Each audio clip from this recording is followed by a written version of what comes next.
இன்று அவருடைய சத்தம். எழுதியவர் சகோதரர் சகரியா பொன்னன் அவர்கள். நாள் பிப்ரவரி 1. எக்காலத்தும் தேவனை சார்ந்திருப்பதே விசுவாசம்.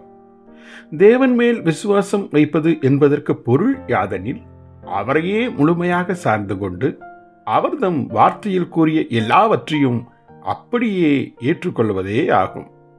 அதாவது, நம் உணர்வுகள் என்னதான் கூறினாலும் அல்லது வேறு யாரோ என்னதான் மறுத்தாலும் அவைகளை ஒரு பொருட்டாய் எண்ணாமல் தேவனுடைய வார்த்தையை அப்படியே ஏற்றுக்கொண்டு விசுவாசிப்பது ஆகும். இது அவ்வளவாய் மிக எளியதே ஆகும்.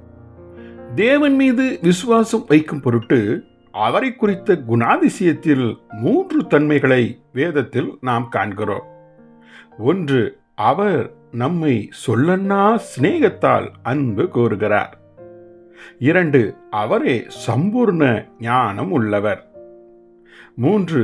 அவரே சர்வ வல்லமை உள்ளவர். இவ்வாறு அவரை குறித்த இந்த 3 உண்மைகளை நாம் விசுவாசிப்பது கஷ்டமான காரியமா? இல்லவே இல்லை.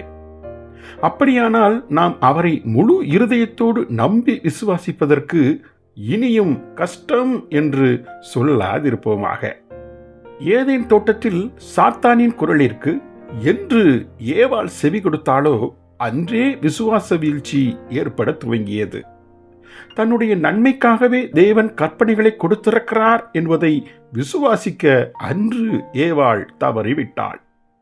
இவ்விதம் தேவன் அவள் மீது வைத்திருந்த பூரண அன்பில் ஏவாளுக்கு விசுவாசம் இல்லாதபடியால் அவள் தேவனுக்கு கீழ்ப்படியாமற் போனாள். ஆம், விசுவாசத்தின் மூலமாகவே தேவனுடைய ஈவுகளை பெற்றிட முடியும். நமக்கு கொடுப்பதற்கு என தேவனிடம் அநேக அற்புதமான ஈவுகள் உள்ளன. அவரளிக்கும் ஈவுகள் யாவும் கிருபையின் ஈவுகளே ஆகும். ஆனால் இப்பரம ஈவுகளை பெறுவதற்கோ விசுவாசம் நமக்கு மிகவும் அவசியமாய் இருக்கிறது. கிருபையினாலே விசுவாசத்தை கொண்டு ரட்சிக்கப்பட்டோம் என்றே சத்திய வேதம் கூறுகிறது. எபேசியர் 2 அதிகாரம் 8வது வசனம். உன்னதத்தின் திரளான ஆசீர்வாதங்களை ஏந்திக் கொண்டு நம்மை நோக்கி ஏகி வரும் தேவனுடைய கரமே கிருபை ஆகும். தேவனுடைய கரத்தில் பொதிந்திருக்கும் ஆசீர்வாதங்களை பெற்றுக் கொள்ளும்படி மேல்நோக்கி உயர்த்திடும் நம் கரமே விசுவாசம் ஆகும். ஜெபிப்போமா. எங்கள் பரம தந்தையே, எங்கள் மீது நீர் கொண்ட மாறாத அன்பிற்கு தந்தருளிய உமது கற்பனையை எக்காலத்தும் நம்பியிருக்கும் விசுவாச ஜீவியத்தை எங்களுக்கு தந்தருளும். ஆமேன்.